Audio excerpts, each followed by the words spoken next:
Hello, everyone, and welcome to All About Ibogaine, a Thursday conversation that is hosted by Awake.net and moderated or hosted by me and Awake.net.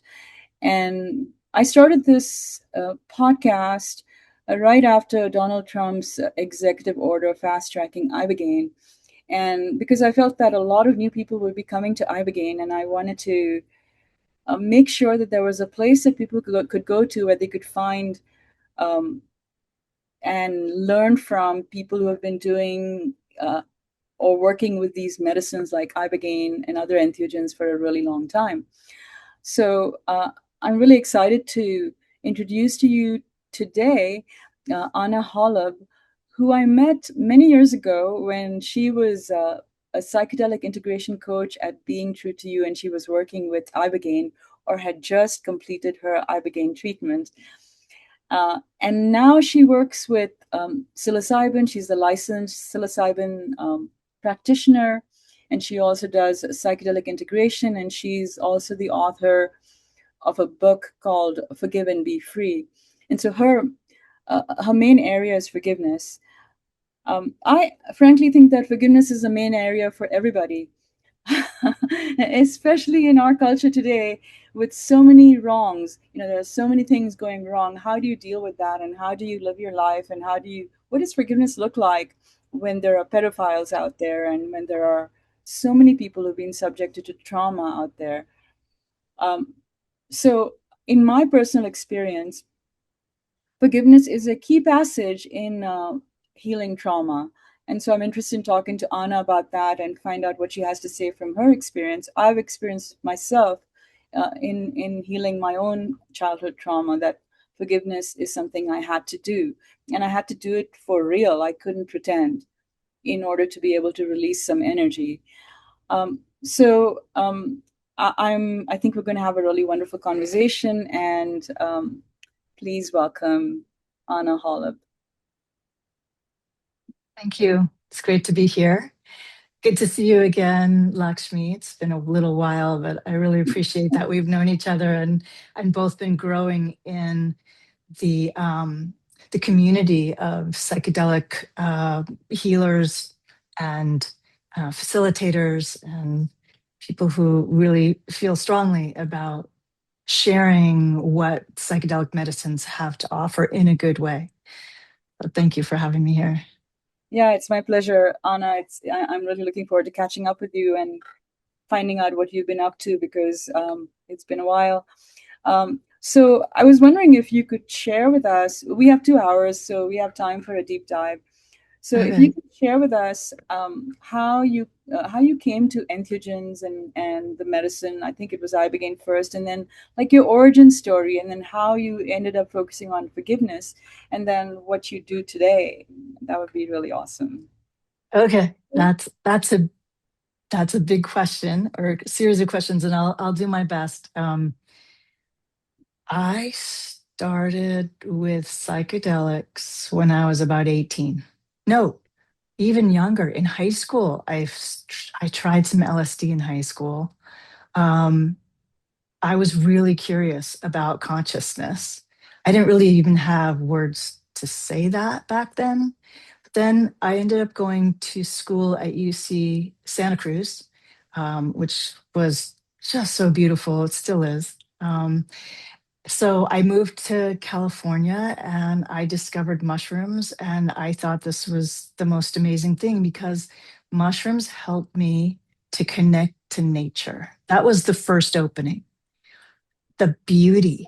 I just was in awe. Yeah. And I'd always felt connected to nature, but this was like a whole next level.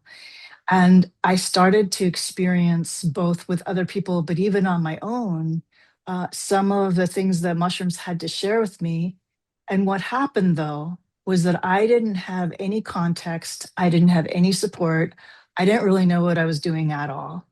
It wasn't that I was unsafe, but I started to go into these big experiences and then I came down and I'd get depressed because I still had to live in this world and I wanted to live in that world and I couldn't do it.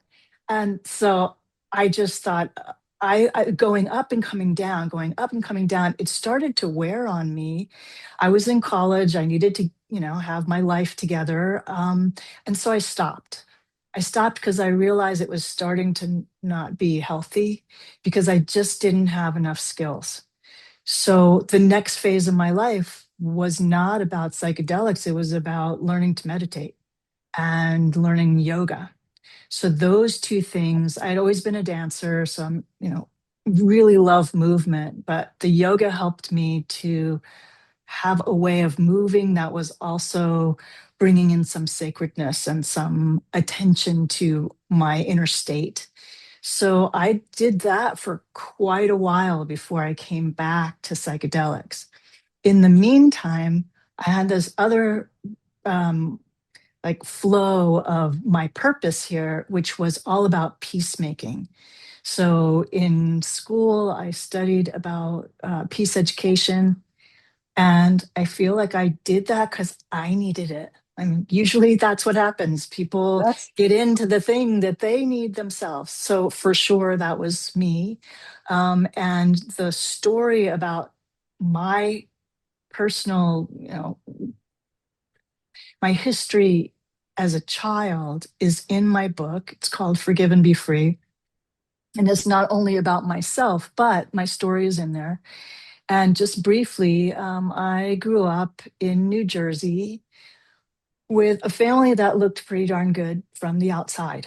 We had our picture perfect little thing going on, good education, middle class and roof over our heads, everything like that. And my mother was really suffering from mental illness. And that was something that was like way underneath that I didn't even have words for. I was not understanding what was going on, but she was getting worse over time, to the point where when I was 23, I had left school. I dropped out of school. I was doing all kinds of pretty radical things. And during that time, she took her life. And that was devastating. I was also 8 months pregnant at the time. And the father of my child was not interested in being a dad. So I was really adrift and alone, and my mom killed herself. And it was just immensely devastating, is the best word I have for it. Suicide, to survive a family member or a loved one taking their life is a very big deal. So my heart goes out to everyone who may be listening, who may be touched by your own experience of this. Um, and I made it through. And I made it through because of my devotion to spirit. It wasn't a church, but it was something really deep in me. And I had friends, community also help me to birth my baby, a beautiful, healthy girl. And then I just had to put all my focus into being a mom, which I did, um, and to pull it together, to be a single mom. And I just needed to spend some years where, yeah, I was grieving, but I just couldn't even open the box, like I just had to put it on pause because my mom died by suicide 3 weeks before I gave birth. So I didn't really like it was a very tumultuous time. So, anyway, fast forward to me working out what happened at that time when I was 23 took a lot of years for me to begin to understand. I'll never really understand it, but try to understand what happened. How did it affect me? How was I going to then be a mother when my own mother said, I can't be here? So it really worked me. It was a huge spiritual challenge, as well as, all the levels. And so later on, as I was, doing the meditation and the yoga, and I got into the peace education because I needed it, right? And I started to be a mediator. I started to sit with people who are in conflict and help them And then at that point, I saw a book on a friend's table, and it was called Radical Forgiveness. And I looked at the cover of that book, and all it said was radical forgiveness. And I was like, oh my God, I need that. I know I need that. So I read the book. And within a couple of weeks, the person who wrote the book, Colin Tipping, came to Mount Shasta where I was living. And I was like, well, sign me up. I need this stuff. And so I went to the workshop and I found that it was really hard. It was really hard. And yet I really vibed with it. So I started to learn, okay, I can let this out. I can let all my feelings of despair and anger and disillusionment and disappointment, like everything, not only having to do with my mom, but like the father of my child. Ooh, boy, that was a whole other thing going on because he didn't show up for being a dad, particularly not like maybe this much, but he was not showing up as a parent. So I had a whole bunch of stuff about that and whatever else, you know. Uh, and so Colin Tipping showed me that there was a way to let it out and then to receive. And so I studied with him. I became a coach in his school of called Radical Forgiveness. And I really loved it. And I found that, okay, I need to do this work with my flavors. I've never been somebody that said, oh, yeah, sign me up and I'll do what the teacher says and I'll just sell his courses. Does not work. I'm too much of a rebel, tell you the truth. You know, like I have this place that's really creative. I need to put out my thing, but it's very complementary to what he taught me. So I started to teach other people how to do this quite simple step by step process.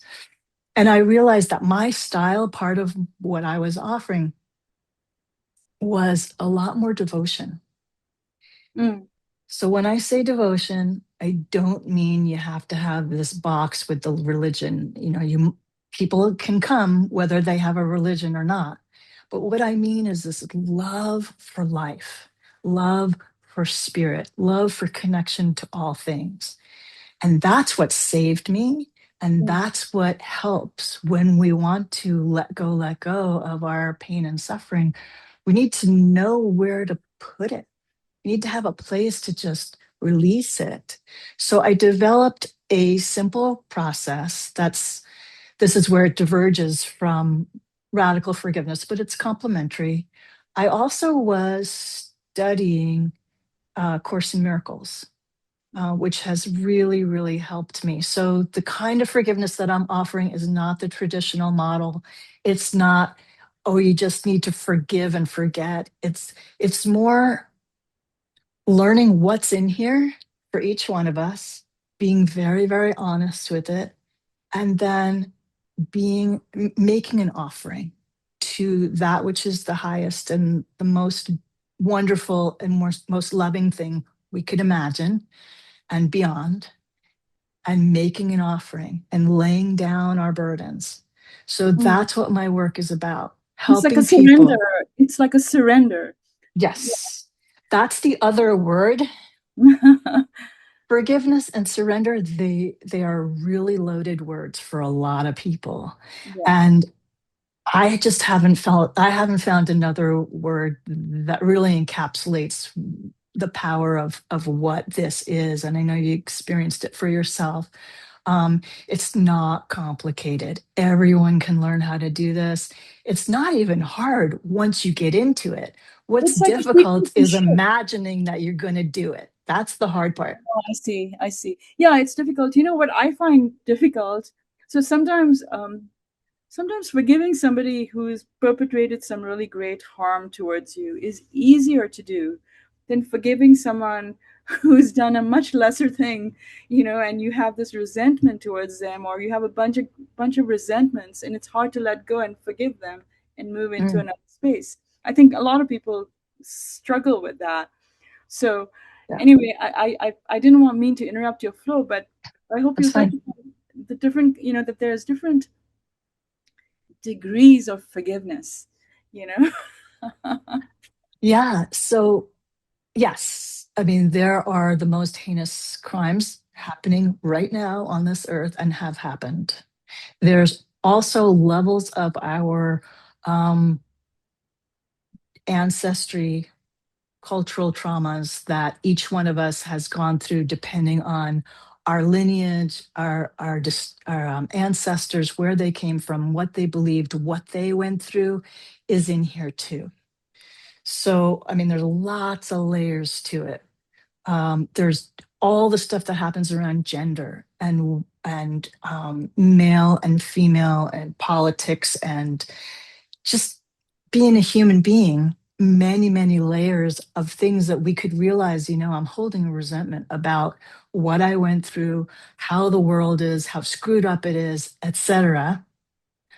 So this that I teach is really about learning to take off the layers that that feel heavy.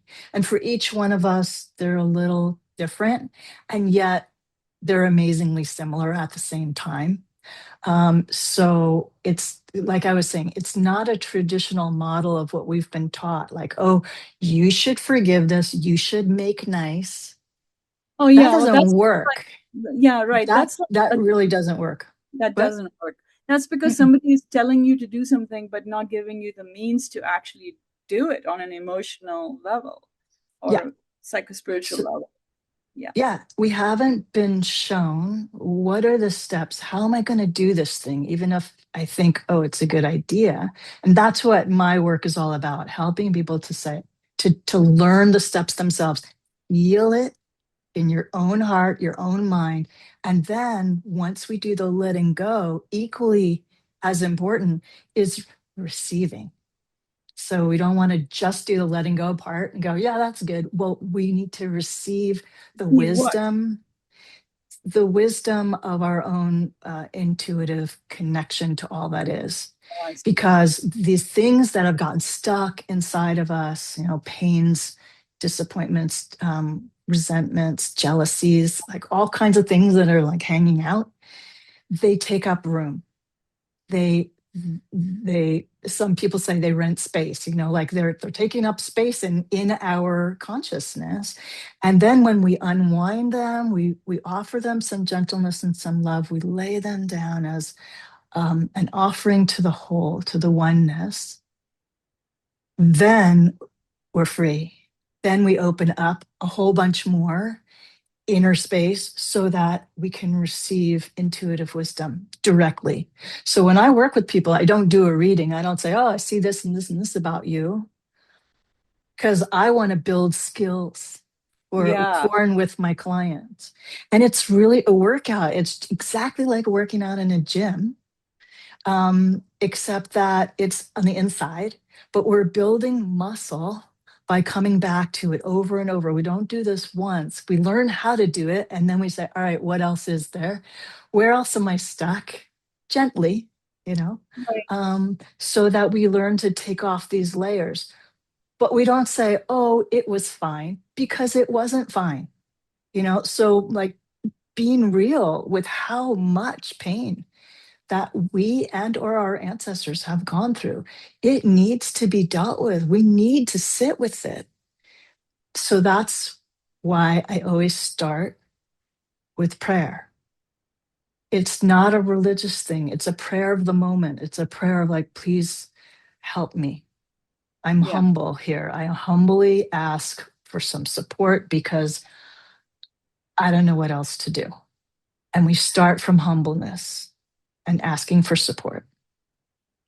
Yeah. So sometimes it's when we reach those really dark moments of crisis that we have the humbleness because we don't know what else to do. And then we Mhm. pray, say, please help me, God, or whatever, however you pray. Sometimes those are the only moments those words are uttered by people in our modern culture, the, Mm. the prayer thing.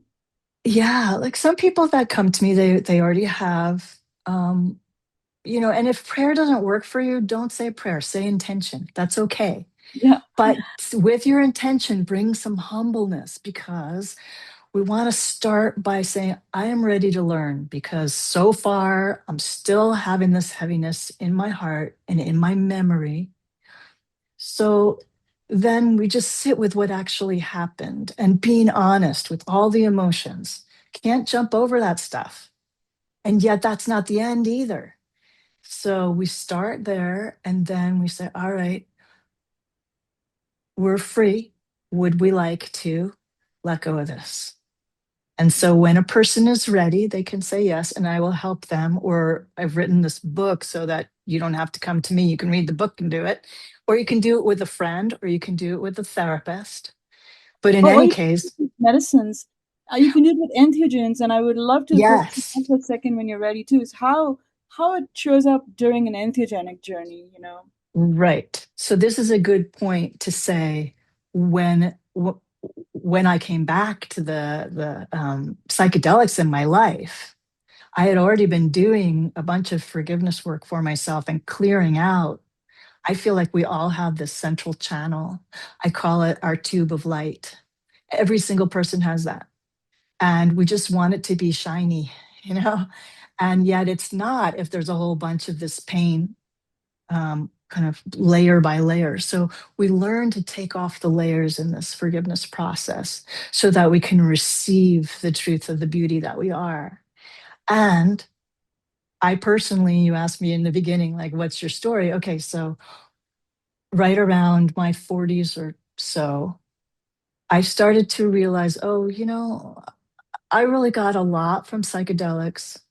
Let me just come back as a more grounded, more mature person. Maybe there's more for me. And there was so much more. So I went into a cycle of doing solo psilocybin journeys. And I did almost one a month, although sometimes I took a break, but I did quite a few per year by myself. There wasn't anybody that I knew of that was facilitating there. I just did it. You know, I just had I got some mushrooms. That was pretty easy from the people that I knew.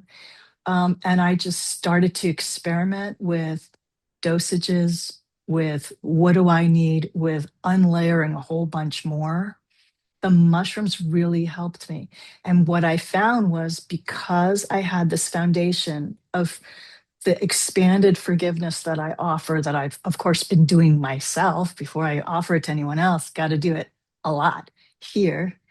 So that when I went into the mushroom space, I was able to, when deep things would come up, or maybe ancestral things, or maybe world things, like global level things that the mushrooms were showing me, I knew how to say, okay, I'm going to let this move through me. I'm not going to clutch at it. I'm going to let it flow out of me, make Yeah. these offerings, and then receive from the mushrooms and from spirit. What is it next? What can I learn? What can I receive in order to make an offering to all of creation? Really is what happens. And And that's yeah. surrender. What you're talking about is surrender in action in this Mhm. context, right? Yeah. And so I realized, oh, I've been practicing this. And so it makes my journey, it's not like things don't come up, they do. But I can move through it that much faster because I trust the process and I don't freak out. I'm like, no problem, as well as I can. Sometimes what the mushrooms or any entheogen will offer us is really, really hard. It can be very difficult to do the workout of what the psychedelics ask of us. Sometimes it's beautiful and smooth, but other times it's intense. And so what I realized was, oh, I have this skill that I've been building the whole time, like 20 years before that. These two things go together great. Yeah. And so that's when I started to mix them and offer both to people who work with me.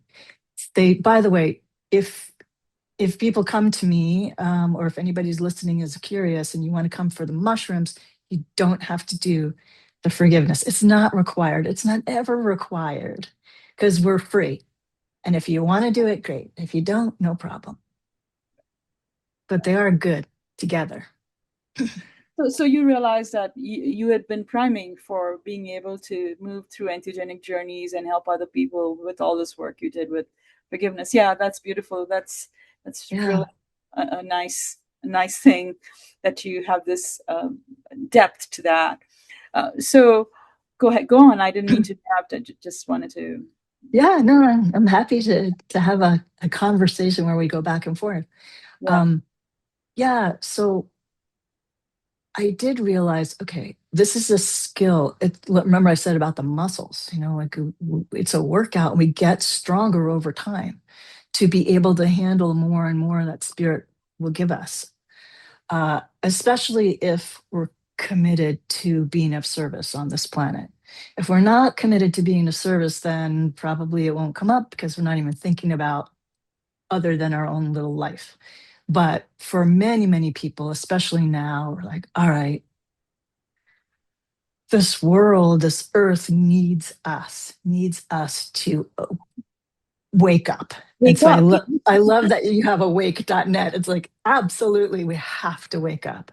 And so these are some of the ingredients that we're going to need: the forgiveness, the letting go, the surrender, the humbleness, the listening, and for some people, the psychedelics too.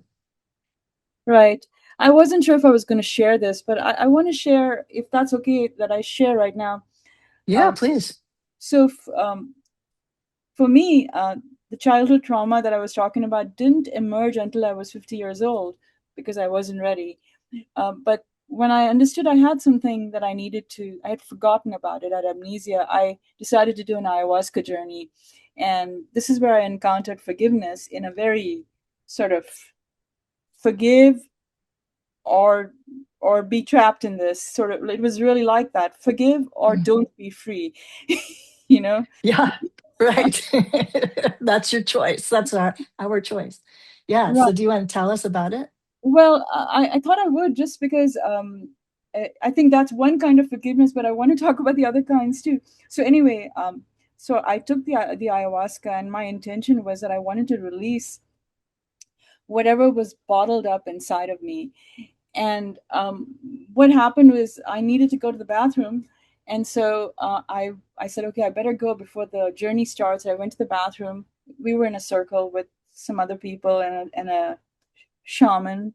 He had a Buddhist kind of bent to his teachings, which was kind of appropriate. Anyway, so I'm sitting on the toilet, and I'm suddenly, out of nowhere, I am completely constipated, and I wasn't that morning. I didn't know what it was, and I couldn't go, and it was painful. And then I started to the ayahuasca came in, and I started to see this flashback of the trauma that I had forgotten, like flashback. And I realized with this horror that it was true, that something terrible had happened to me when I was very young. And I was completely constipated at the same time. And it was like this gut microbiome. I don't even know if there's any name for this process, but I know there's a process of psychological stuff becoming detritus in your body somehow. There is a process. Mhm. And um and then the words came. I was like, what do I do? It was painful. I need to go to the bath. I needed to release, literally and metaphor. And the words came: forgive. You have to forgive. You have to forgive this person Mm. who did this. You have to forgive. And so I started forgiving, like fear, like, desperately forgiving this person. I didn't know what. I just saying, I forgive you, I forgive you. And then I was able to release all that and go to the bathroom and go out of there. And that was my experience with forgiveness in this very kind of raw way. So I guess I'm curious about whether you've encountered that kind of passage with the people you work with, or not exactly like that, but where it's a demand. It's not just some airy fairy idea. Yeah. Oh no, it's not airy fairy at all. In fact, it's required if we want to be free. If we want to be in liberation, we have to let go. And there is often a connection physically as well as emotionally and mentally. So I'm not surprised at all. Thank you for telling us that story, because it's raw and it's so deeply human. And I also thought about that, yes, your gut, but also your root chakra, right? Because everything got stuck and you're holding on, and you may have been holding on um, just subtly under the surface of your life for a long, long time. So for you to, I love that you just were able to, but you had to find your way, right? You had to find out like, how do I even do this? And I'm sure that Aya helped you. It was guiding you. So what I do is I offer this possibility of the forgiveness session as a preparation so that I get to know my clients very well that way. No medicine. Could do it on Zoom. Uh, and then sometimes in the middle or towards the end of the session, people will say, I gotta I gotta go to the bathroom. I'm like, no problem, let's take a break. They come back and sometimes they say, oh my God, it's not that they were pooping, but the biggest pee they've ever had in their whole life. Like the body wants to release. And so So just it's like the body sometimes, keeps the score, the yeah. body pieces that too. Oh, yeah. And the emotions want to release too. Like sometimes people are sobbing, sometimes they're sobbing till they laugh. I love that one. I've definitely felt that myself. It's Yeah. like you go deep into the grief and then all of a sudden you pop out into this, like, oh my gosh, it's all so funny. Which it doesn't sound funny early on. Like, I'm not going to say, oh, you went through that. That's funny. That's not fair. That's not kind. But if the person actually gets it for themselves, it's a way of spirit showing us, all right, you can be done with this. That's the big message, that we don't have to haul all of our sorrow and suffering with us till our dying breath. We can release it. And wow, that's fabulous. So fantastic. And we can take whatever is true for us with us. Like, I don't ask people to come follow me and now I have this shtick, this religion or whatever. I ask people, what's your language? What's real for you? And then we work with that because it's got to make sense. I Right. don't want somebody trying to change me and use all this language that doesn't even make sense to me. And I'm going to start pushing back, actually. So that's why I want to know, like, what's real for you? How do you think about this? And then we go from there. Right. Right. Yeah. So continue. I mean, you were talking about your story and Mhm. Yeah. Well, I would like to get to the Ibogaine actually in the Iboga because that's your specialty here. And I was training with Being True to You, doing the addiction recovery from that more expanded way of thinking about it. So I was learning a lot about that. I had already been working with people with addiction and recovery, mostly with subtle addictions of mind. And I realized, okay, addictions work the same, yeah. whether it looks like whether the person is suffering from a substance addiction, a behavioral addiction. There's lots of ways to get stuck and to keep looping the same damn thing that's not healthy over and over again. And I realized, okay, I don't have a substance addiction, but I'm doing some shit in my head around and around, and I want to be done with it. Mhm. So the forgiveness really helps. And I thought, all right, let me try some psychedelics with that. And some of the people from Being True to You, that my clients were using Iboga and Ibogaine to help them with addiction recovery. And I thought, I don't want to just be saying, oh, that's interesting. How can I help you? I want to know what this medicine is for myself. So I went to Mexico. um, I got interested in Iboga and first heard about it from someone who had healed from heroin use. And he told me about his journey, and I realized, oh my gosh, Iboga is doing forgiveness medicine. Ah, And that's why it works so well for addiction. I was like, this is far out. I must find out about this for myself. So I did. And sure enough, in my very long and strenuous Iboga experience, several forgiveness things that I had kind of parked, that, because I got to the more obvious ones, but then there's the subtle ones. And the psychedelics of all kinds will help us to unearth some of that. And so I had like one after another of either massive compassion, like the first thing that came up in my Iboga journey was, um, first of all, I thought it wasn't going to work because it took a long time to come on. I was like, oh, maybe I'll be one of these people where it's not even going to work. But then the first thing that I saw was two people, in their 30s, and it's a man and a woman, and they're naked and they're coming together and they're going to make love. And I thought, oh, maybe something about my sexuality is going to come up here. This is going to be really interesting. But then I realized, wait a minute, I think these are my parents. Wow. And then I realized, okay, I am watching my conception when they were making love, and it was going to be the baby, and the baby was going to be me. And so all that came, is a realization. And I got to see where my parents were at inside of them. It was like I could feel them, both of them, and what was happening inside of them. And they were both grieving the loss of their son who had just died. And so, anyway, I just got to have a lot of compassion for them. And I realized that even on my way into this life, this was the pool of grief that I was born into. Had nothing really to do with me. I mean, it did and it didn't.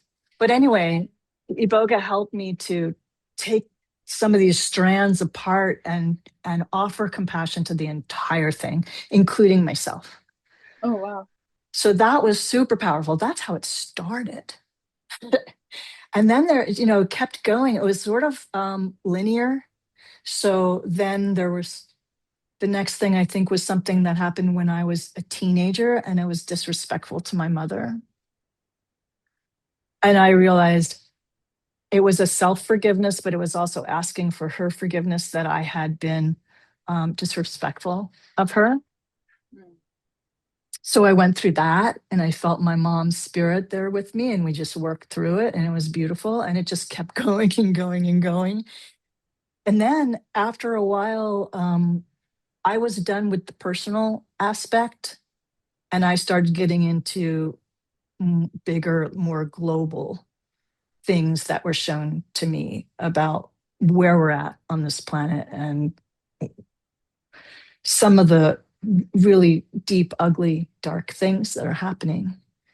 So my knowledge from all these years of practicing is like, okay, there's so much murder happening, there's so much rape happening, there's so much insanity. And it, like, the Iboga was showing me all this on a global scale. It was intense, but I just kept it moving and I trusted my way through it. And then That's a big after that, what? trust is a big one. It's huge. It's huge. And whether I'm trusting about something that's personal to me or I'm trusting about something that's a much bigger scale, it's still trust. It's still, am I going to breathe and try to relax right here in this spot? Or am I going to let myself spiral? And so Yeah, all that meditation practice is really helpful. right. Yeah. I just want to comment on this thing about trust and what you said about, am I going to breathe or am I going to spiral? I think Mm, there's this point when you're inside a psychedelic journey where you can feel the panic, because you can feel that you can, at least I felt it almost every time. There's this point threshold where something will come up that's uncomfortable or fear producing, and you'll feel this panic. And if you can understand that if you go into the panic, that panic is going to spiral into something, and if you can retreat from the panic, the way you retreat is through trust. that's it. And what are we trusting in? Right? We have to have a sense of, where am I going? If I'm not going to panic, how am I going to handle this? I need to close my window just a second. I'll be right back. Okay. It's a chainsaw out there. Okay. That's good. So, right. So if we're not going to panic, then how do we focus our attention away from all those fears to to hear in our heart, to hear in our breath? And hopefully, you know, we have somebody there to support. Sometimes we're doing it by ourselves, but sometimes there's a facilitator, hopefully, or a group of people who are doing this together.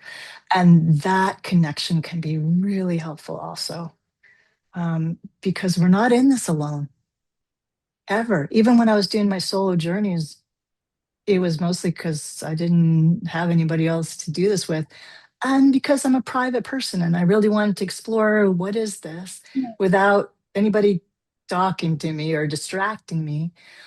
But right. I always knew I wasn't alone because there's so many beings that are supporting us. There's life itself supporting us. There's the plants and the fungi supporting us.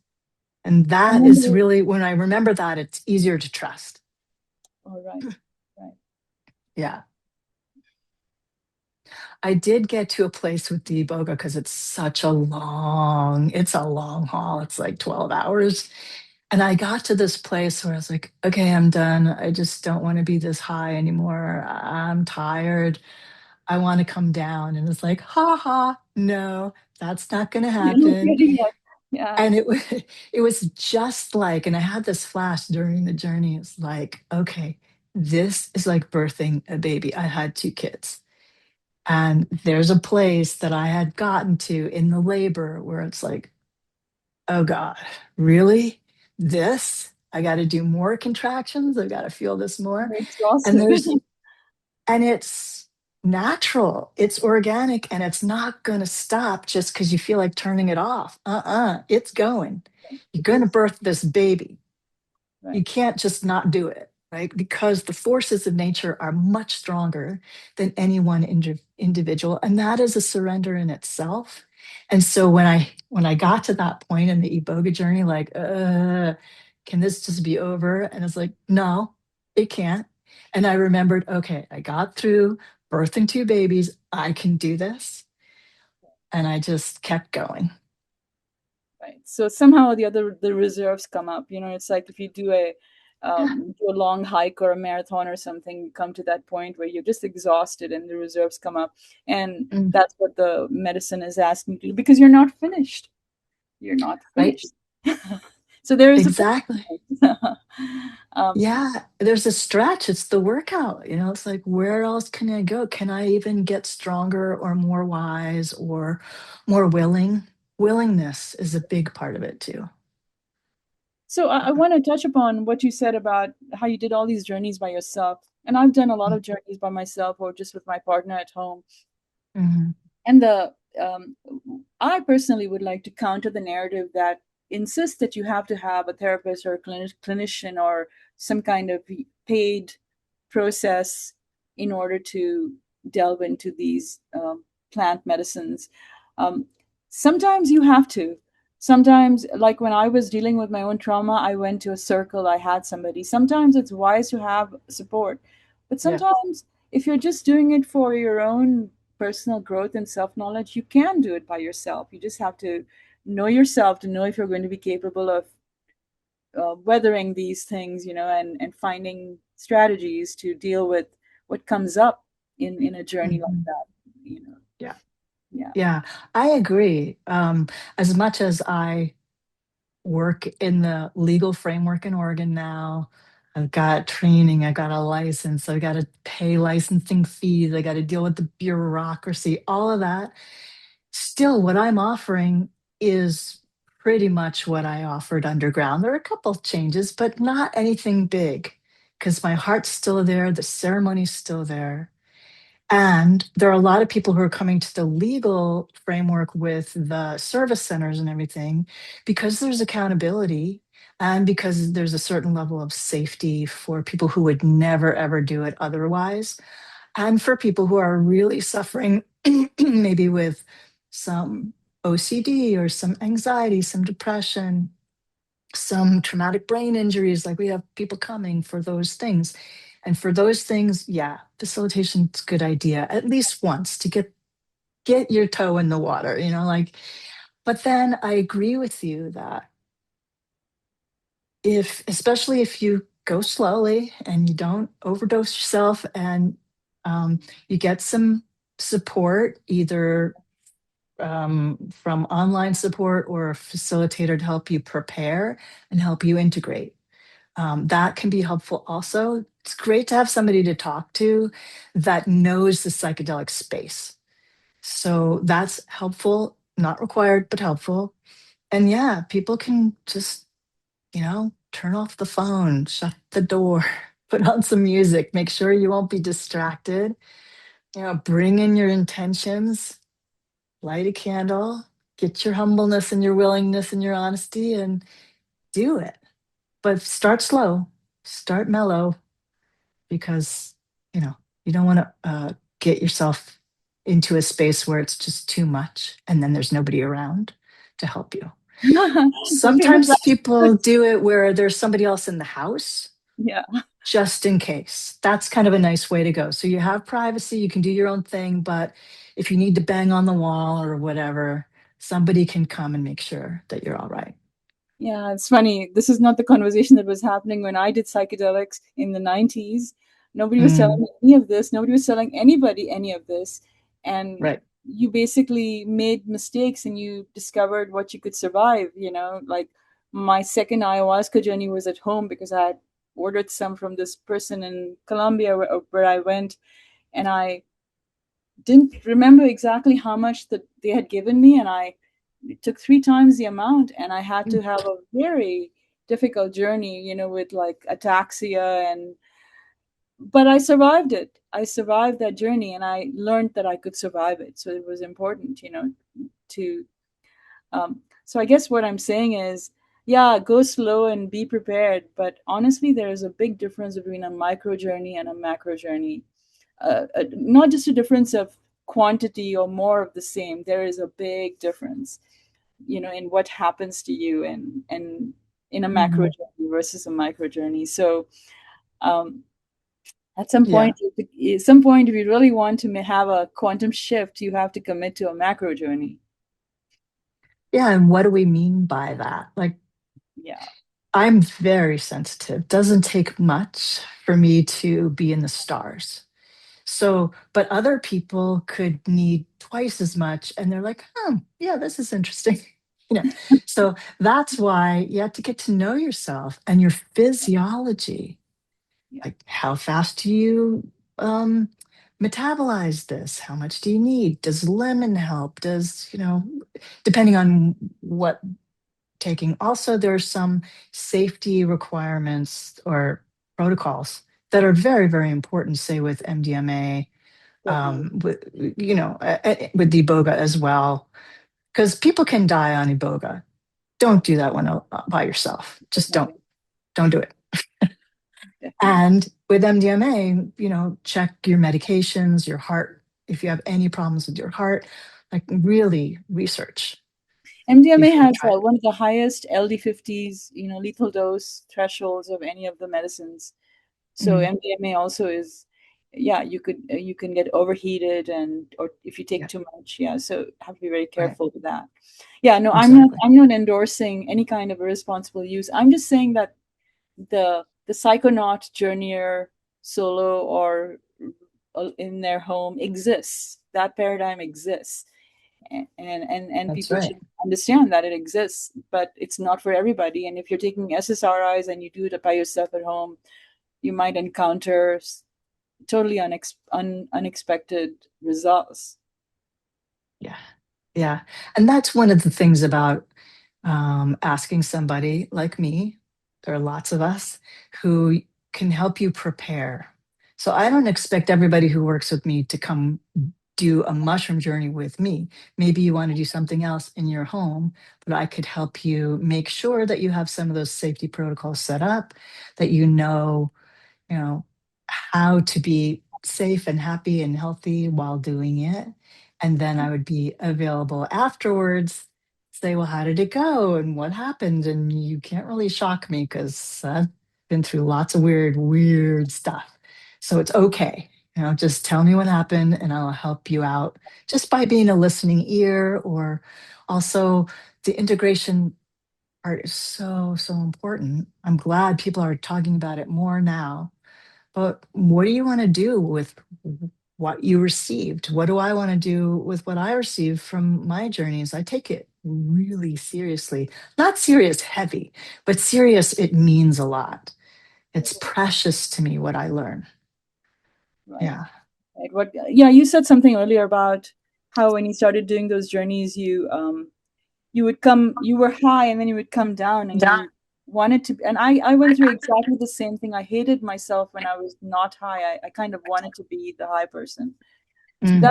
that's what integration kind of is trying to become the person that you, where you can hold that energy and be in an ecstatic state or elated. So can you talk a little bit about that work of integration and how, and how does forgiveness come up in those contexts? Like maybe you can give some examples or Sure.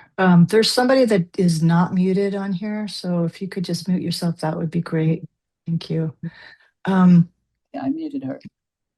okay, great. So please ask me the question again. Um, It just flew. and that's okay. Well, you brought up integration, and wanted to. Right. I touched on the process of integration and like integrating high qualities into your day to day self. And how does forgiveness, like, what have you encountered with forgiveness in these kinds of integration conversations? Yeah. Okay. Two examples. One is from my life, one is from the person I just talked to this morning, which I'll only give you like a tiny bit confident because it's all confidential, but just to elucidate what could happen.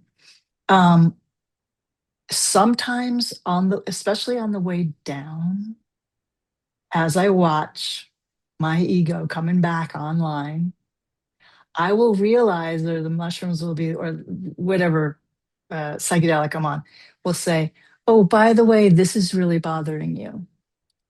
And it usually has to do with a relationship with a person where I haven't spoken up.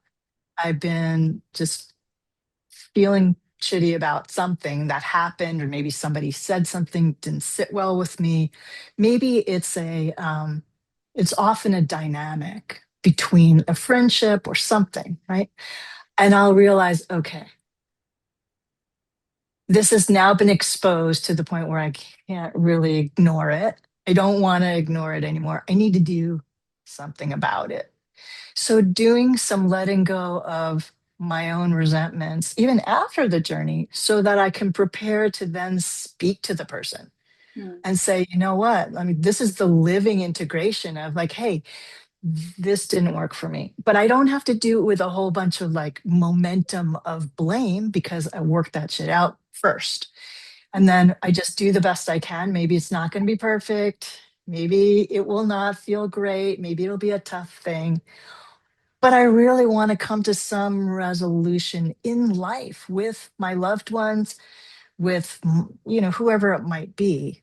So this happened yesterday during a journey with my client. She's on her way down, and she mentioned something about somebody in her family. Okay. And then we're in the car and I'm driving her back to her hotel. And she's like, yeah, and by the way, that really pissed me off. And I thought, okay, so now this is what you get to bring into your life. So today we had our integration session, and I said, so what about that thing that happened in the car after the journey? That didn't come out of nowhere. It's all the journey. So what about that? What do you need to do? I didn't tell her what to do. I said, what do you need to do? And she thought about it and she's like, well, think I need to have conversation. I need to say honestly. So that's one way in which the letting go as best we can, of some of the things that have really bothered us. It doesn't mean that's the end of it. It means sometimes we need to bring it into the real world and have an honest conversation and risk some things. Like it's not all perfect, maybe with an interaction that we've had with somebody. Maybe there's something to say. And maybe that person is going to love it and maybe they're going to detest it. Maybe we're going to blow up their relationship over it. I mean, I hope not, but there is a risk there Mhm. of coming from our true self and coming from love. Like, hey, I just really want this to work out for us. So I have some things to say. And then, of course, asking permission, like, is this a good time? Do you want to talk about it? Get, you know, have a communication loop. It's not just, I got to lay this on you. That will not work very well. So, learning about communication skills is part of this integration. Right. So does it always have, I mean, I think other people will probably have this question. Does it always have to be where you um, confront the person or not confront or even have a conversation, whatever it is, where you engage with an external agent of your distress, let's say? Or can you sometimes, like sometimes you might have a family member who's just Yes. not going to see something or Yeah. even be there for the conversation. So then how do you forgive that and let go? How do you forgive when there's no interaction? Right. And that can happen. So that's more of a forgiveness session where we just say, sometimes the person isn't available, refuses to be available. Maybe they're dead. Maybe they have Alzheimer's, like maybe they're not available with their full mind anymore. There's lots of things that could happen where we can't have that conversation. So a lot of this is about being really honest with what's actually going on for us individually, not the other person, because we don't really know. Sometimes people can be not even aware that there's a problem here. They're like, yeah, la, la. And then we're over here going, I didn't like that, what you said last week or last month or 2 years ago. And we're the ones that are still holding on to it, right? So if it doesn't seem to be in the highest and the best, or it's not possible to speak to somebody directly, that's okay. We can still flush the energy. We can get the lesson from the thing. We can see how, oh, why am I so riled up about this? What is it about me and my patterns and my background and my traumas that I could loosen up and make some offerings to spirit about this? And then listen and get some intuitive wisdom as to what I need to do next.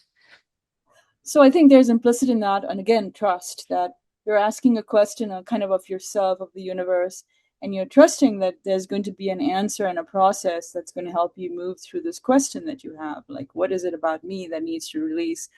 And you may not see it right away that you ask the Mhm. question, right? Oh yeah, this is like a lifelong art project. That's how I see it. No, seriously.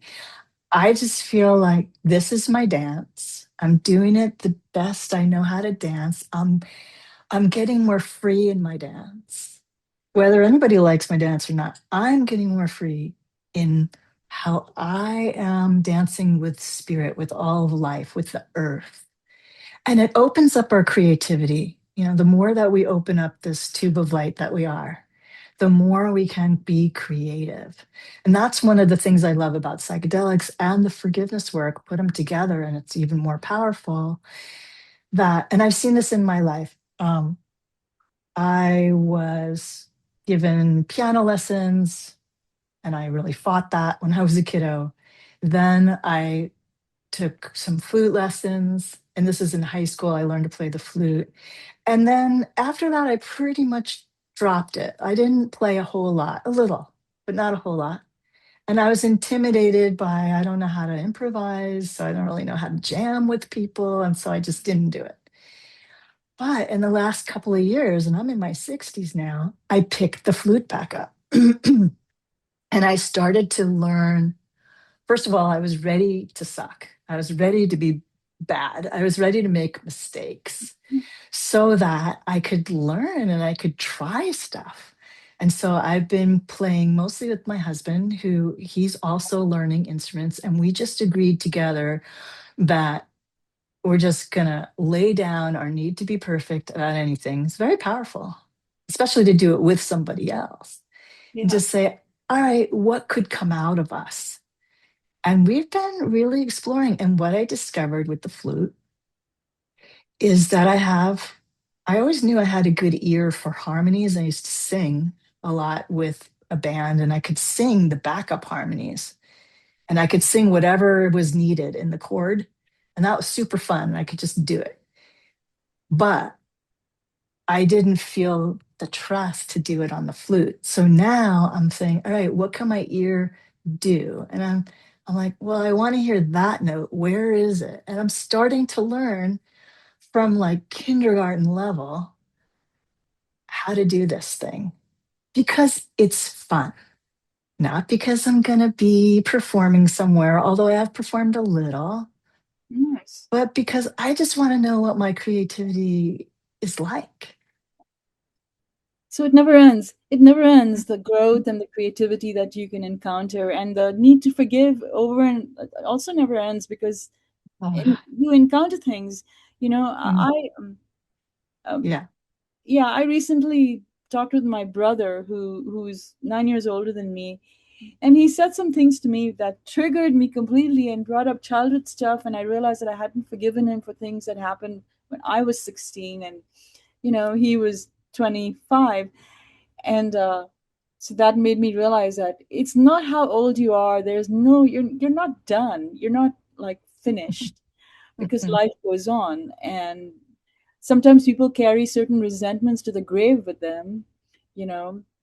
And Yeah. so I think I would love to touch a little bit more upon what is it that happens when you do forgive. What is the quality of your consciousness that comes up, and um, Yeah. yeah, like what is that act of forgiveness? Can you just say it and not mean it? Can you feel it? Like what is it? Because I think people often think of it as words, and I have thought of it as like, well, how can I forgive somebody when they haven't repented for what they did? Yeah. Okay. This is great that because getting an apology can help sometimes people to say, oh, okay, I heard those words. Now I can contemplate forgiving you. But there is a problem, big problem. I talk about this in the book. Maybe we're never going to get an apology. Maybe the person doesn't even know they need to give an apology because they're not unaware of how deeply we were affected. Maybe they're not available to give an apology because they've already died or like all those other things. Their mind isn't clear. Um, or maybe we got an apology and we didn't like it. It wasn't good enough. But we're not going to get another one. So all those reasons, it's like apology is beautiful when it happens and it's so good if it's sincere. But if we're waiting around for that, we could go to our death without getting it. And it puts the power outside of ourselves and our own inner life. So that's where forgiveness is really wonderful. And you said, what does it feel like? That's a big part of what I share with people. And I work with thousands of people by now. I mean, it's been 25 years I've been doing this, maybe more by now. So the the feeling is what I want people, I want you to be able to feel it so that you can then take what you learn from me and do it on your own. You can always come back if you need help, but this is a skill building exercise. It's not coming back to me like a therapist. So I can say what it feels like for me. um, Sometimes there's a release of tears or anger, um, or disappointment. That's a big one. Hmm. I had a big thing about feeling very disappointed when one particular love relationship did not work out like I thought it would, and I was bottomed out because I had this vision of how it was going to go. And I needed to, it took me a while. It's not like it just happens like that. It's like we take off the layers one at a time. We can be gentle with ourselves around it. But what it feels like when we move through whatever that energetic blockage is, and we're willing, we bring how. honesty, openness, and willingness, and trust, and just say, all right, I need help here. And we move through it. Then what does it feel like on the other side? For me, it's peace. Mm. I Full circle. realized, what? Full circle. Yeah, well, I realized when I really asked, like, what am I doing here? What is my sole purpose? Why am I here?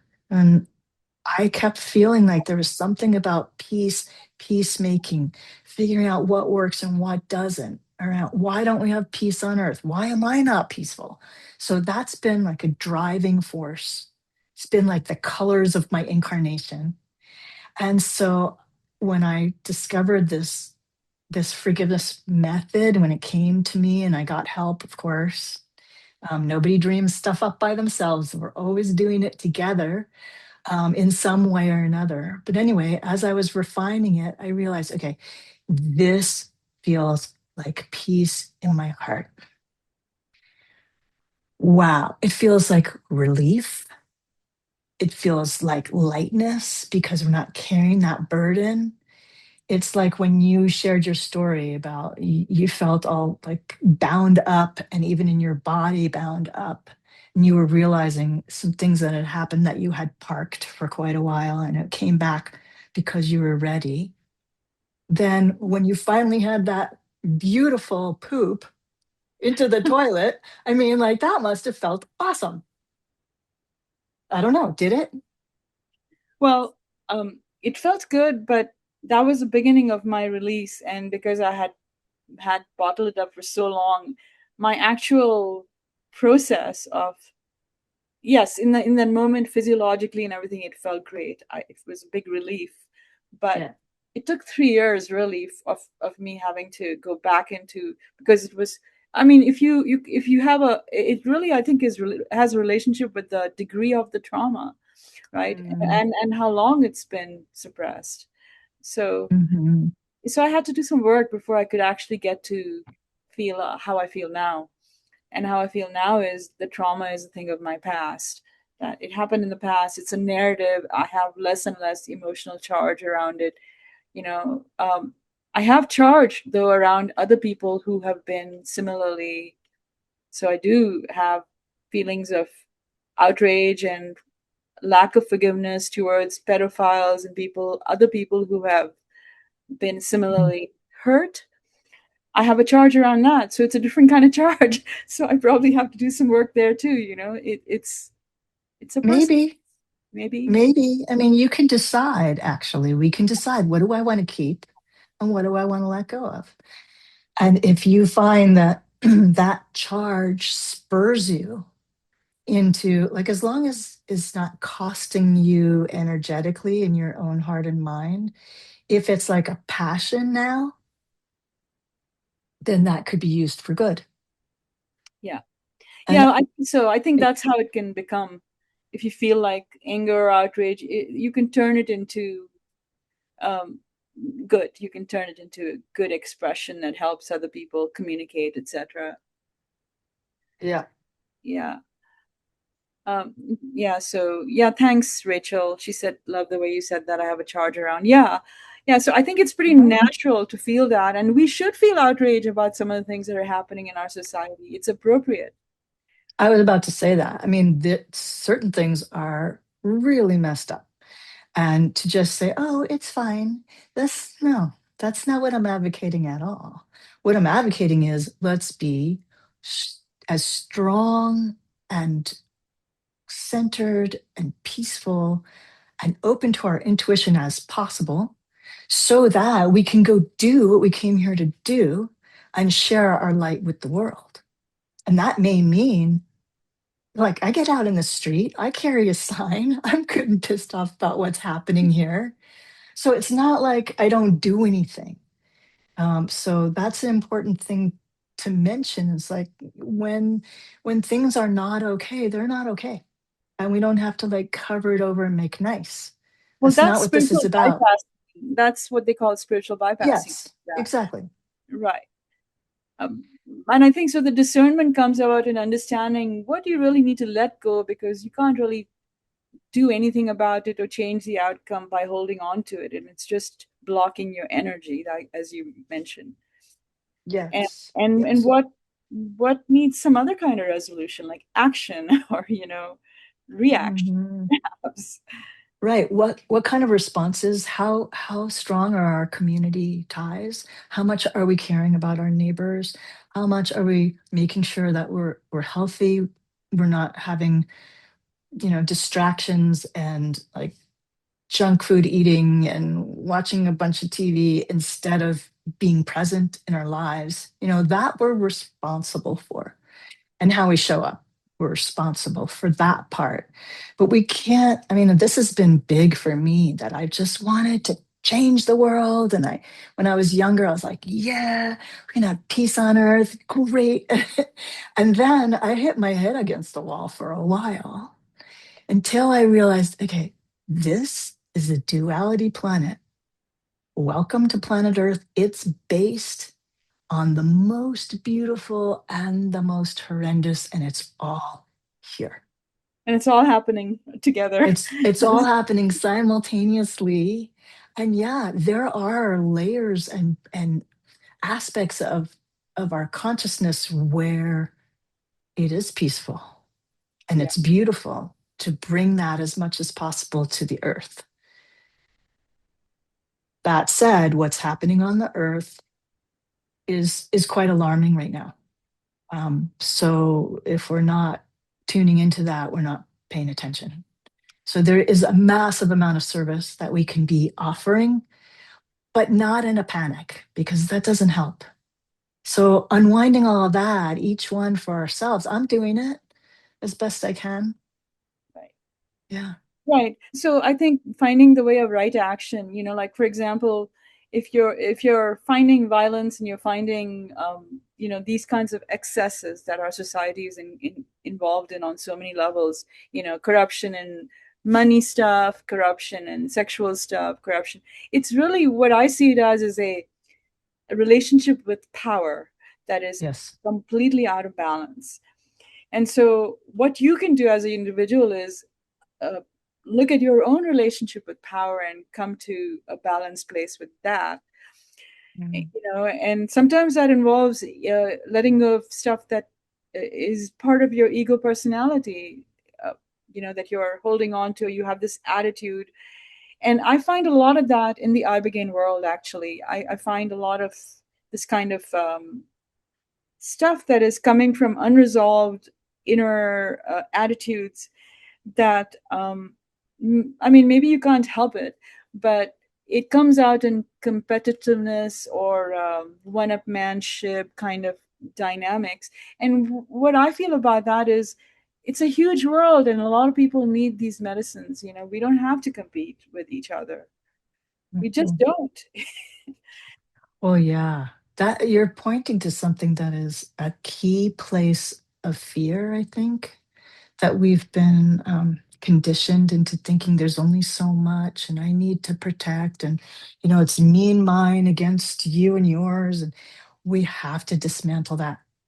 Um, and it shows up in how we do commerce, how we do maybe our whole idea about career and money and who we are and oh look at me and I'm just so bad at all of that. I'm just really bad at it. And I came to a point in my own career of like putting out the word of what I do and then I just was like, oh my gosh, I can't deal with this anymore. And then I just went into some time of being in prayer and I said, Spirit, please, I need to have a way that I can do this that works for me, Right. and I think it will show up for all of us.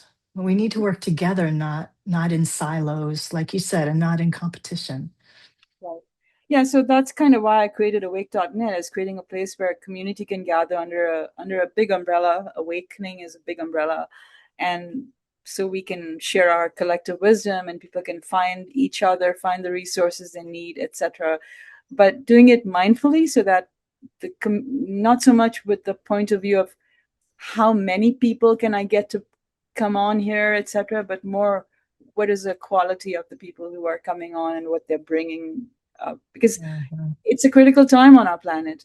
We need to wake up, we need to shift. Entheogens are the catalyst for us to shift, but we need the community of elders and people who know how to navigate through this terrain. Yeah. So yeah.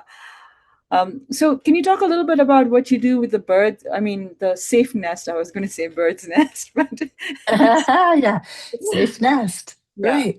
Safe Nest is a project that I created with my husband because when we got together, I think I mentioned that the mushrooms brought us together. And so when we got together, we did quite a bit of exploring psychedelic states of consciousness together.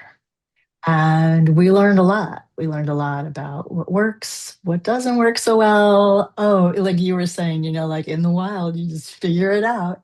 And we did quite a bit of that. And now we have an offering for couples who want to journey together in a conscious way, for friends who might want to do it, and for family members who and if you it doesn't necessarily mean you need to journey in the same room, but maybe you journey on the same day and you prepare together and then you integrate together. So sometimes it works for people to be in the same room at the same time under the influence, but other times it's better actually to have your own space.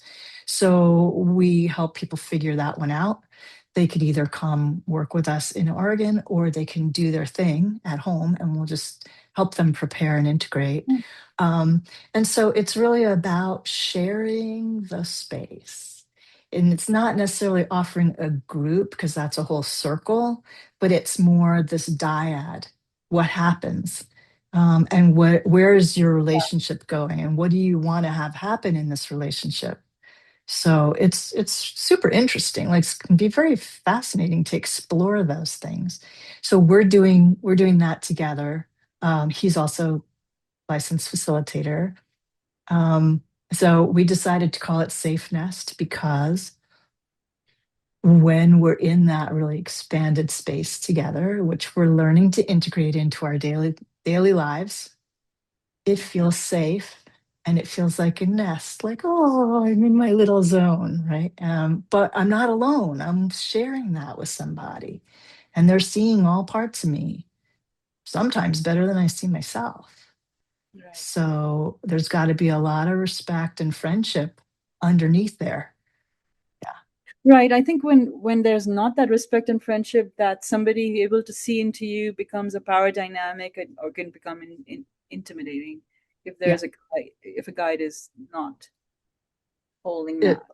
yeah. Well, even for some couples, it's not a good idea. Um, as a mediator and as a peace activist and a peace educator for years, I worked with high conflict couples. So I'm aware of the dynamics and the sometimes the dangers of people being in a couple that is not healthy. The relationship is not healthy. And so sometimes people go, oh, well, gosh, our relationship isn't healthy. Maybe we should go take some psilocybin. Well, maybe not. you know like Yeah. let's learn some skills about like talking together without blowing up or slamming the door first, then maybe later. So we do talk to people quite a bit about what's going on with you. Is this even something we would recommend? Right. Yeah. Right. Otherwise, those Yeah. energies can be too volatile. In Oh, yeah. And because there's often, when there's unhealthy relationships, there's a power dynamic that's not healthy. You don't want to be in a psychedelic state and have that happen. right. Exactly. That's worse, because we're very vulnerable when we're open like that. And so that's why it's called Safe Nest. We want to have that deep inner safety and feel safe with the person that we're going to be traveling with. And that's Right. true too for people who want to be in a group setting. You need to be able to trust your facilitators. I do want to say before we end this conversation, just a word of wisdom to anybody that is maybe interviewing facilitators for whatever medicines you might want to go do. And you brought this up about the Ibogaine. Ask them how much they actually have experience with the medicine itself. There are a lot of people that are like, yeah, I can do this. Come on in. And they don't know the medicine. It's got to be more than one time, by the way. I know people who have gone through the practicum and they're like, yeah, I did it. Oh, Because all of the journeys are so different. And you need to know about that before you can sit with someone else, in my humble opinion. So ask, what's your experience with your medicine? How many times are you still doing it, or was this 20 years ago? Like, do you have an active relationship? Are you humbled with this medicine? Otherwise, that's not your person. yeah. Yeah, I think that's really right, really true. You need to find people who've done it for a while, because that there is a journey of awakening and rebirth that you initiate when you start taking psychedelics. And if you're in too much of a hurry to become a professional, you've not only shortchanged yourself, you haven't finished the journey to a point where you have something to offer someone else. You could do them real harm by misjudgment. And I've Yes. heard stories about that happening. Yeah. Mhm. So we again exist to form a counter movement to that, and to create a community of people you can trust. Um, does anyone else have any questions?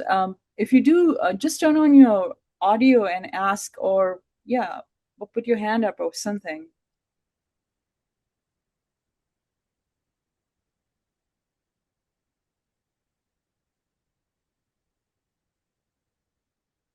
Well, I guess not. Um, I was going to put my hand up. I was doing something. yeah, okay. Go ahead. This is Rachel. I have another handle of Ibo Interrupter, Rachel and PA sometimes on this channel. Thanks for the talk. I happen to. Oh, sorry, never mind. We lost you, I think. Maybe you could write it into the chat.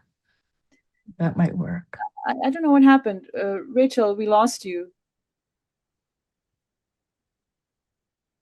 Don't worry about starting the video.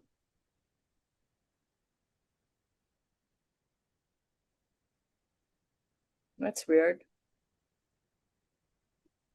Okay. Well, we could come back to Rachel if Come we back have to me. time. Yeah. But we have Anybody else wanna say hi or ask a question? Yeah, if you want to just say hi and make a comment, that's fine. You don't have to have a question. Oh, I think she's, yeah, happy. Well, while we're having a little pause, I wanted to just let everybody know this is my book. It's called Forgive and Be Free, and it's in its second edition. So it's just coming out again.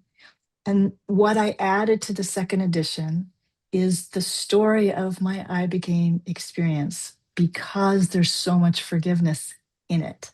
And Mm, so I touched on that today, but if you want to learn more about the process, how to learn how to do this for yourself, and the story of me and my Ibogaine, it's quite a wild ride.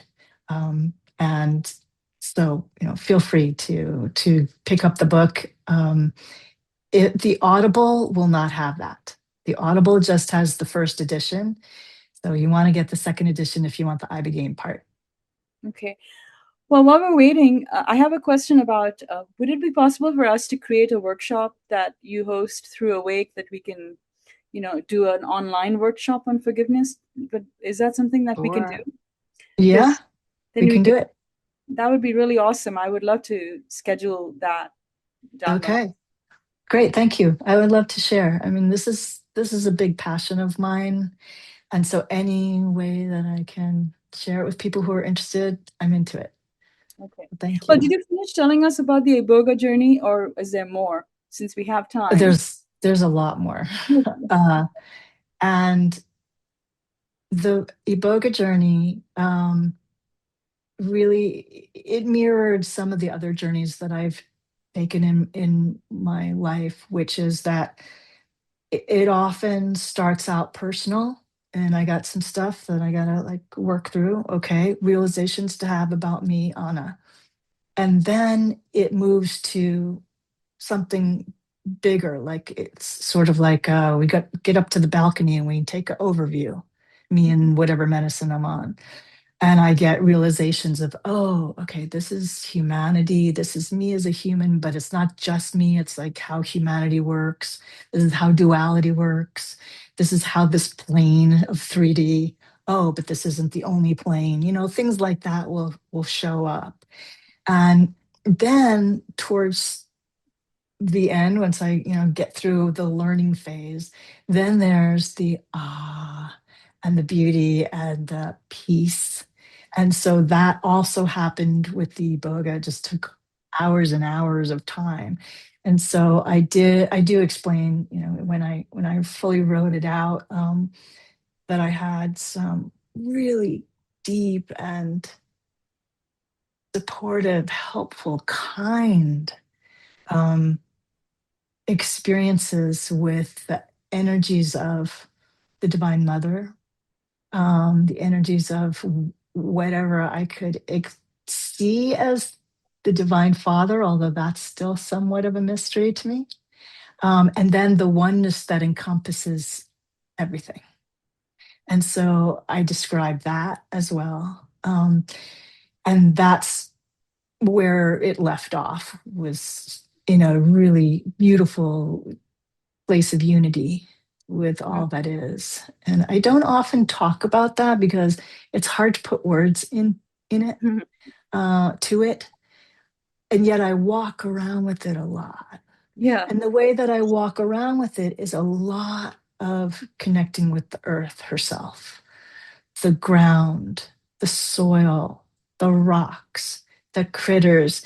I'm a mushroom person, so the mushroom network in the soil, but also the trees, the leaves, the flowers, garden, So I just get blissed out by that.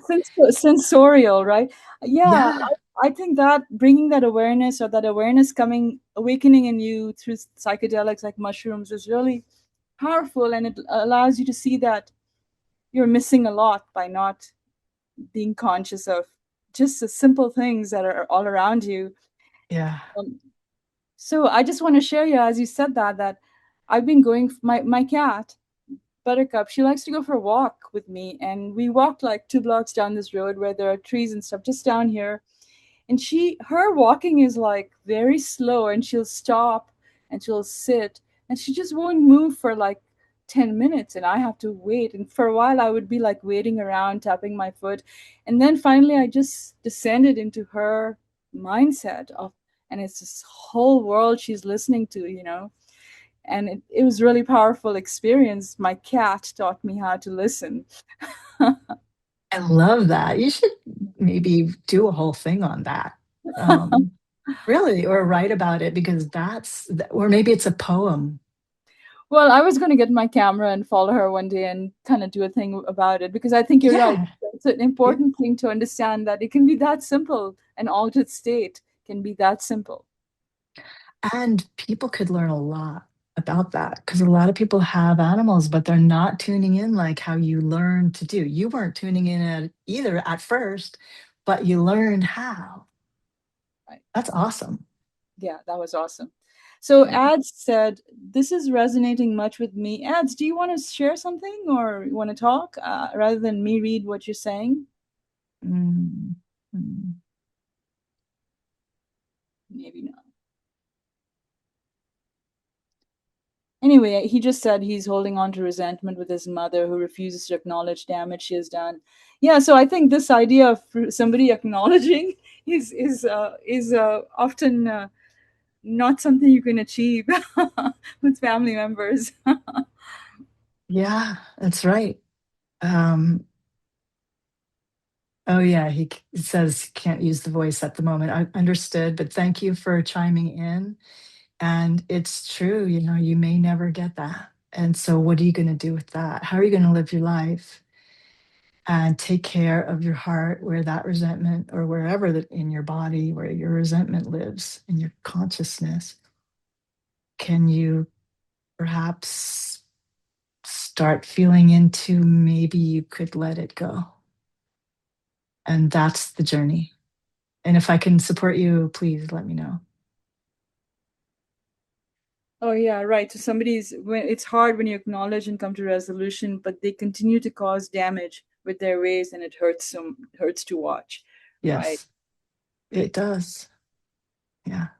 Right. And there's some skills that I can share to, um, like what you said. You said, Lakshmi, that as you've been working through some childhood trauma, you've gotten to the place where you said, okay, that happened. It happened in the past. It is not necessarily what you're choosing to focus on now, and you want to just clear out as much as possible. And that may be part of your art project for your life.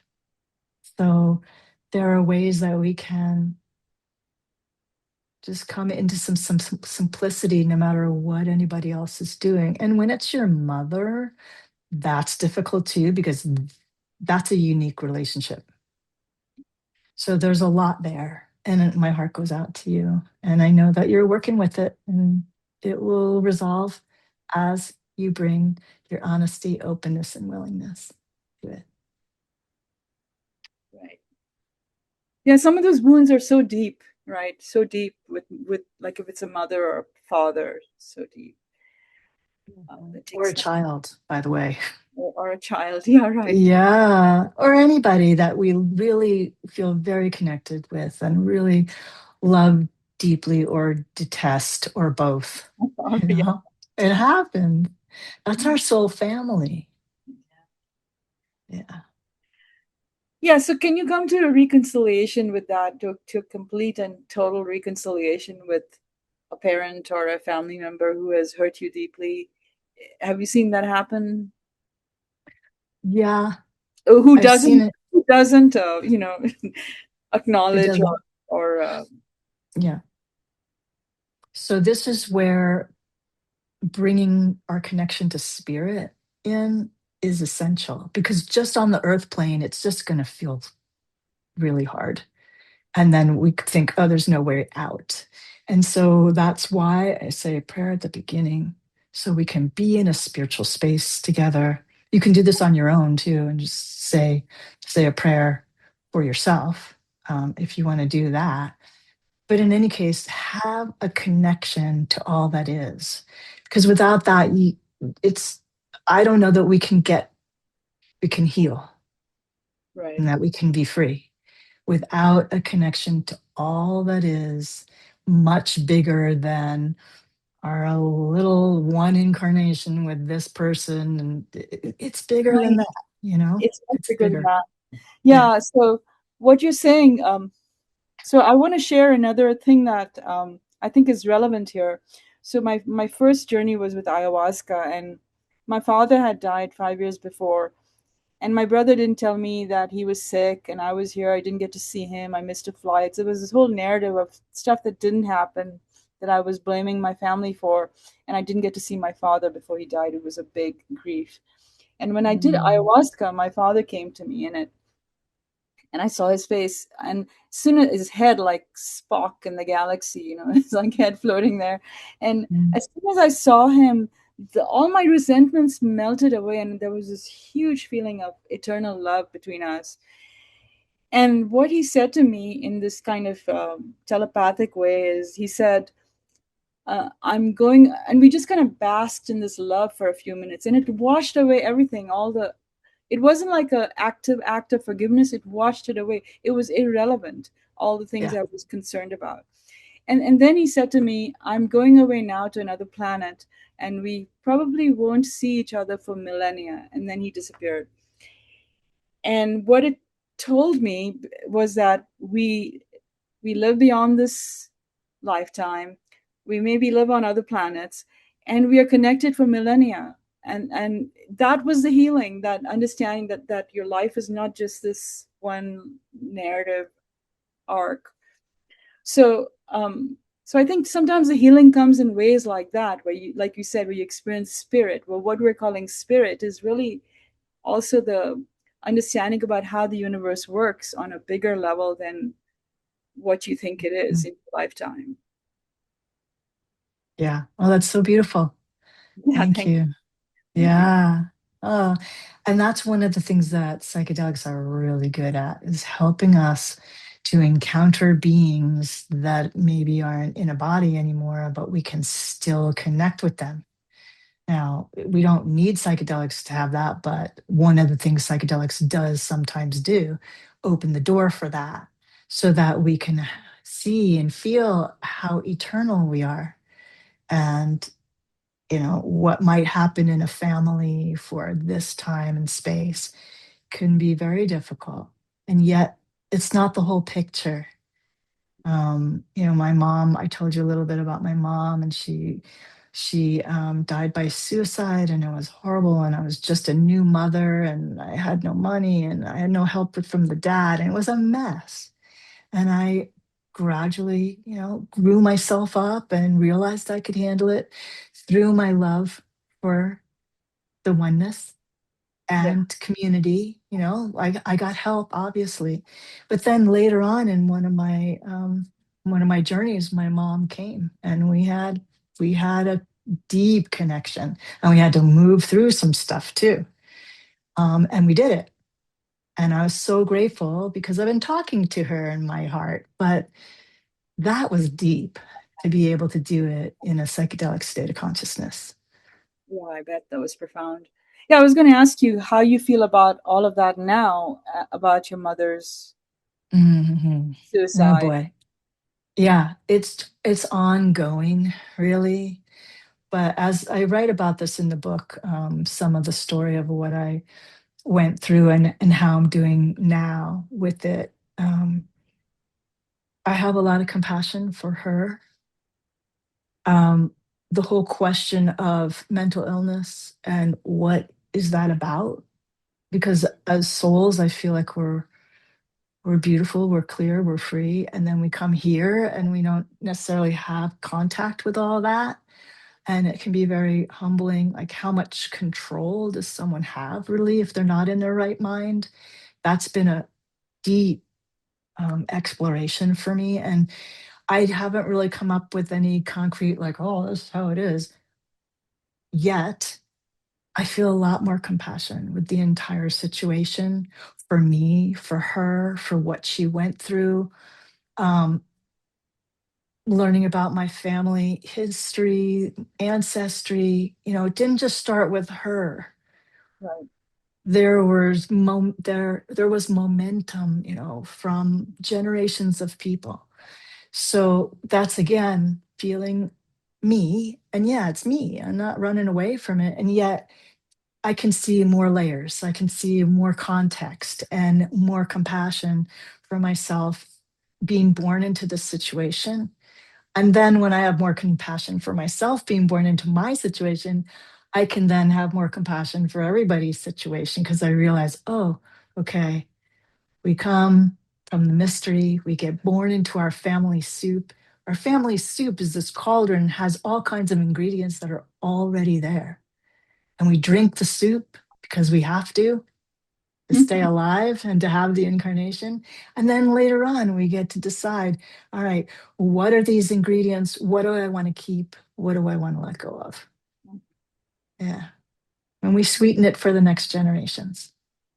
That's a beautiful way to say it. Mm. Yeah, I think our ancestors get sweetened too. I feel like everybody in the lineage and the human family gets support when any of us wakes up. It ripples.